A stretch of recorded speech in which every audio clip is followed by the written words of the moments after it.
Esta pasarela lleva ya 30 años y en vista de que aquí no hacen nada, nos hemos empezado a mover. Se empezó presentando escritos en Infraestructuras y Transportes y en Adif.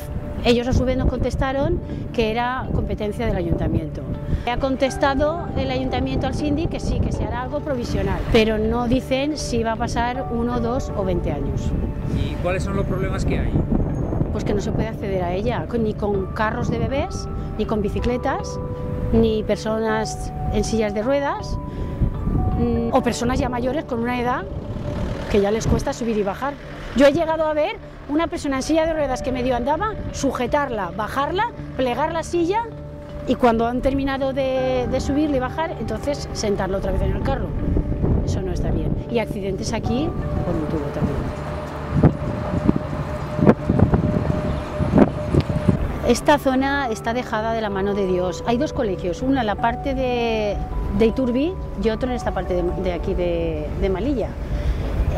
Las madres tienen que subir 48 escalones, 48 y 38 creo que son, tanto para subir como para bajar. Y son 4 viajes al día. Pero a ellos les da igual, porque como ellos van en coche oficial y los llevan y los traen a todos los sitios, pues les da igual. Yo le dije en el programa de la radio de la cadena SER al señor Beiber que viniese a verla y me contestó que no podía venir. Entonces ya